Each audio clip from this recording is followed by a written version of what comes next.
Shalom, terpujilah Tuhan, kasih-Nya sungguh tak terkatakan.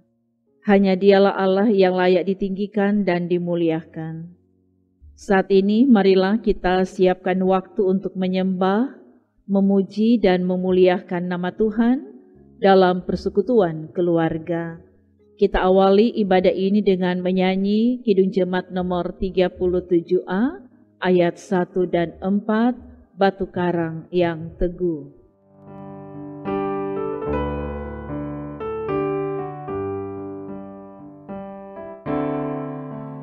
Batu karang yang teguh, kau tempatku berteduh, karena dosaku berat dan kuasanya menyesal.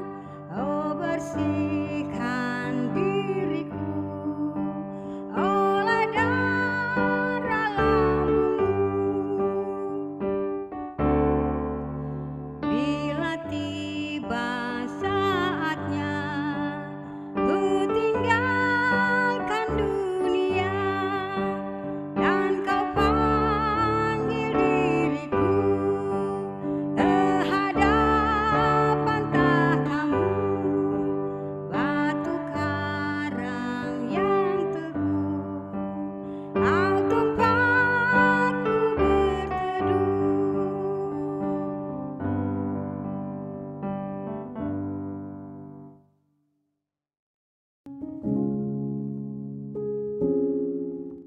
Pujian ini kiranya mendorong dan memotivasi hidup kita untuk menjadikan Tuhan tempat berlindung dan penolong dalam hidup kita. Saudara-saudara, sebelum membaca Alkitab, mari berdoa. Segala pujian syukur kami persembahkan kepadamu ya Tuhan, karena kasih dan kebaikan-Mu selalu dinyatakan dalam hidup kami. Hari ini dalam satu persekutuan keluarga Kristen, kami umat-Mu telah siap untuk membaca dan merenungkan lagi kebenaran firman-Mu.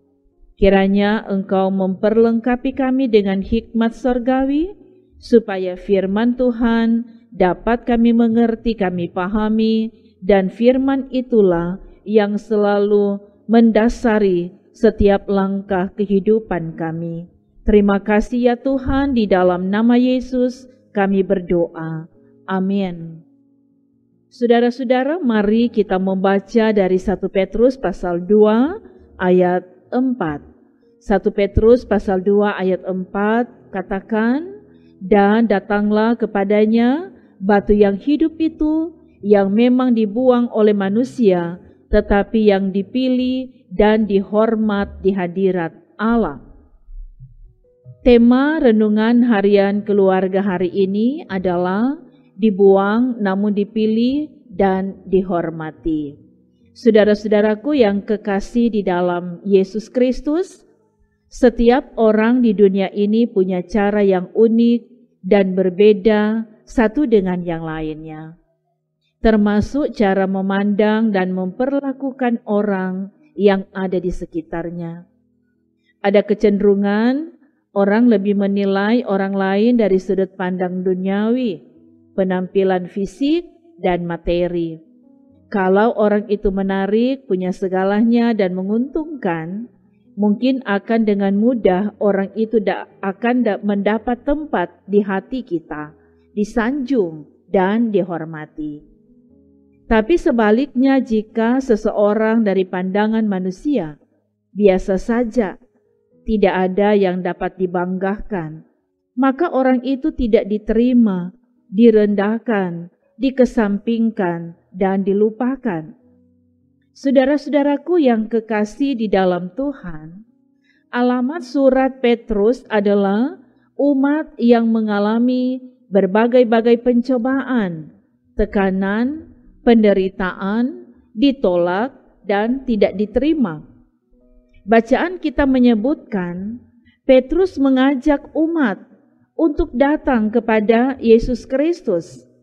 Datanglah kepadanya, batu yang hidup itu.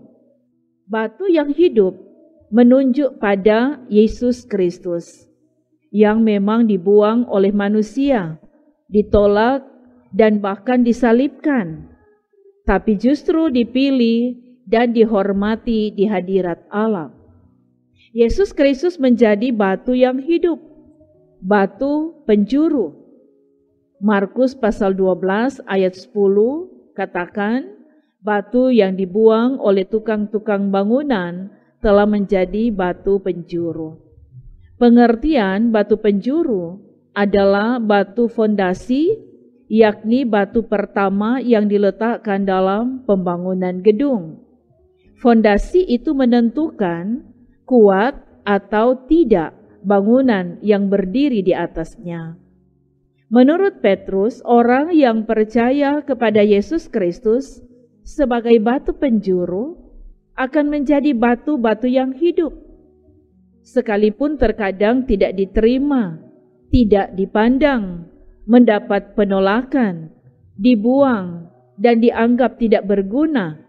Tetapi ketika kita menjadikan Tuhan Yesus batu penjuru dalam hidup, maka hidup kita akan kuat karena kita berdiri di atas dasar yang kuat. Saudara-saudaraku yang kekasih di dalam Tuhan, dalam satu persekutuan keluarga, berjemaat dan bermasyarakat, kita mungkin punya pengalaman iman masing-masing. Mungkin ada saat di mana orang-orang di sekitar kita menerima dan mau bersahabat dengan kita, membuat hidup kita merasa nyaman, aman, dan tentram. Tapi juga kadang kita diperhadapkan dengan keadaan yang tidak menyenangkan. Kita ada dalam berbagai tekanan, pergumulan, dan persoalan hidup. Bagian firman ini mengajak dan memotivasi kita semua. Marilah, datanglah kepada Dia, Yesus Kristus batu yang hidup, batu penjuru yang akan menjadi kubu pertahanan, benteng kehidupan kita. Kalau kita berdiri di atas dasar yang kuat, yakni Yesus Kristus, maka yakinlah iman kita semakin dikuatkan dan diteguhkan dalam menghadapi segala pergumulan, tantangan, rintangan, tekanan, dan persoalan hidup. Bersama Tuhan, kita pasti menang. Amin. Mari kita berdoa. Pujian syukur kami persembahkan kepadamu Bapa di surga.